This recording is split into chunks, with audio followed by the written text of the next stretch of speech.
invité du jour.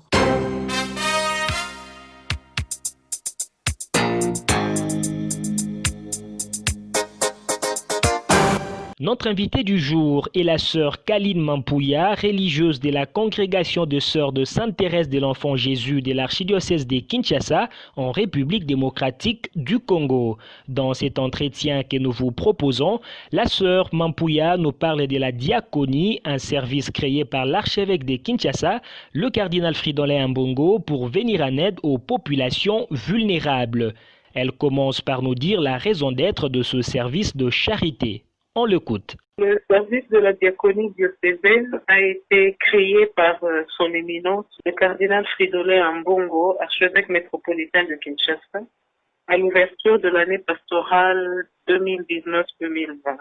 Cette nouvelle structure prolonge la vision épiscopale de son initiateur, notre père archevêque, Omnibus, qui se veut être, entre autres, la promotion de tout l'homme et de tout homme, avec un regard pour les plus petits qui, me semble-t-il, ont davantage besoin qu'on leur tende la main pour qu'ils se relèvent. En fait, le service de la diaconie, c'est la mise en œuvre de la charité de l'Église qui imite son divin maître Jésus-Christ, le bon samaritain par excellence.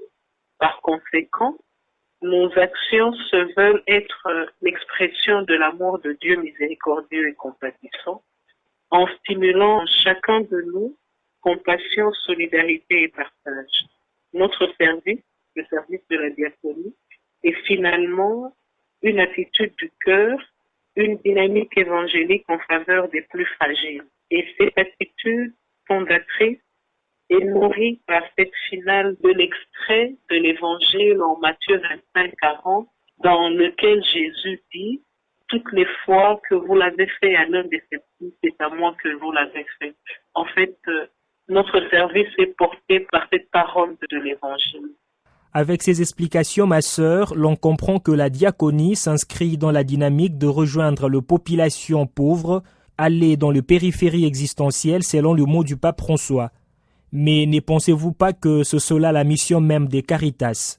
Si vous écoutez les deux expressions diaconie et Caritas, vous sentez bien qu'il n'y a aucune différence entre les deux.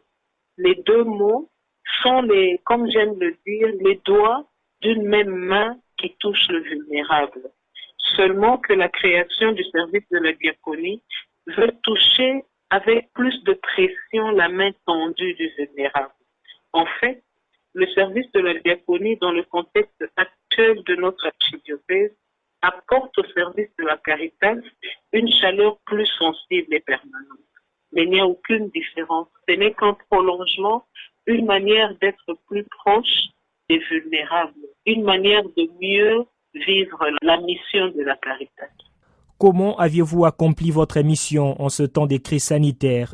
Grâce à la générosité de nos différents bienfaiteurs, à qui nous réitérons d'ailleurs nos remerciements ici, nous avons soulagé de nombreuses familles et des structures d'accompagnement des personnes vulnérables en mettant à leur disposition des kits pour la restauration et des kits pour le maintien des gestes barrières. Le relais de cette générosité ne pouvait pas se limiter aux seuls catholiques, car la vision initiatrice de ce service est portée par l'Évangile qui n'a aucune frontière. Concrètement, avec tout ce que nous avons reçu et recevons, dans un premier temps, nous avons partagé ces biens avec nos frères protestants et musulmans, afin que, à leur tour, comme nous, ils soulagent leurs communautés respectives. Et de notre côté, grâce au relais des services paroissiaux, des délégués paroissiaux de la diaconie, à partir de nos communautés ecclésiales vivantes de base, nous avons ciblé et servi tous les vulnérables de nos quartiers, catholiques ou non. Le critère était être compté parmi les plus vulnérables. Donc, nous passions dans nos cités, nous répertorions les plus vulnérables sans tenir compte qu'ils étaient catholiques ou non, et nous remettions le kit symbolique que nous avions préparé pour eux. Face à la pandémie, grâce à la collaboration avec la Caritas nationale, Nous exécutons 3 projets financés par le Dicaster, la Caritas Internationale, le CRS et le CAFOS. Et ces projets ont pour objet de sensibiliser et d'assister. Et à ce niveau aussi, il ne tient pas compte des catholiques, il tient compte des populations, des personnes vulnérables. La diaconie soulage certes la misère du peuple, mais n'est-ce pas là un moyen de dédouaner l'État de ses devoirs, de sa responsabilité?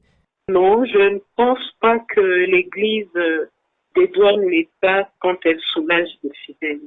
Je pense plutôt qu'en suppléant à ce déficit, elle rappelle par sa proximité évangélique l'urgence de la bonne gouvernance qui doit devenir une priorité des priorités de la part de nos gouvernants. L'Église ne peut pas ne pas faire cela quand elle sent que ses fils peinent. Quel est aujourd'hui le grand défi de la diaconie à Kinshasa? À la suite de son initiateur, notre Père archevêque le cardinal, qui s'est laissé inspirer par la compassion du Christ, le grand défi de notre service est de renforcer les liens de solidarité et de partage qui feront diminuer de manière significative et durable les disparités criantes qui existent dans nos cités. Et je crois que c'est le grand défi que nous avons. Voudriez-vous nous dire de manière approximative combien sont à ce jour bénéficiaires de la main tendue par la diaconie dans l'archidiocèse de Kinshasa? Nous l'avions dit, autant les personnes vulnérables, notre service prend aussi en charge les formés de notre archidiocèse, les personnes consacrées aux formations de notre archidiocèse. Et de manière approximative, à ce jour, le service existe depuis près de 5 mois. Nous avons atteint plus de 4000 familles, ménages, et toutes nos maisons de formation dans l'archidiocèse de Kinshasa ont été soulagées par la proximité du service qui est piloté par nous. Quels sont les critères qui déterminent le plus pauvre dans la ville-province de Kinshasa? Nous n'avons pas de critères au niveau de Kinshasa en ciblant des quartiers de manière particulière parce que la situation de la vulnérabilité à Kinshasa s'est généralisée de manière désolante. Comme la diaconie est présente dans toutes les paroisses, le critère c'est que nous approchons toutes les personnes qui sont dans le besoin et les demandes partent des paroisses. C'est vrai qu'il y a des paroisses qui le ressentent un peu moins que d'autres, mais partout les demandes nous viennent. Pourrions-nous espérer voir la diaconie soulager la misère des populations sur toute l'étendue de la République démocratique du Congo, plutôt que se limiter dans l'archidiocèse de Kinshasa? Comme la générosité n'a pas de frontières, autant que le service de la diaconie bénéficiera de la sollicitude de ses bienfaiteurs, autant notre service saura relayer cette charité auprès de toutes les personnes qui en auront besoin, même au-delà des frontières de la ville de Kinshasa. Un mot de la fin, ma sœur? Je crois que ces 3 mots, fierté, joie et courage. Fierté d'être fille de mon Église dont le prophétisme provoque tous les secteurs, le social, l'économique et le politique.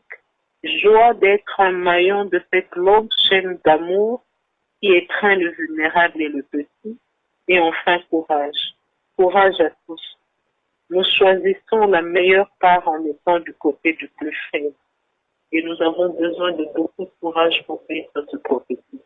En demandant à notre Mère du Ciel, Marie, de nous étreindre de sa maternité pour qu'à notre tour, nous soyons capables d'apporter cette empreinte d'amour à tous ceux qui croisent notre route. Sœur Kaline Mampouya, religieuse de la congrégation de sœurs de Sainte-Thérèse de l'Enfant Jésus de l'archidiocèse de Kinshasa en République démocratique du Congo, secrétaire administrative à l'archevêché de Kinshasa et responsable de la diaconie, un service créé par le cardinal Fridolin Ambongo pour venir en aide aux populations vulnérables. Pour plus d'informations et de nouvelles, consultez notre site internet www.vaticanews.va.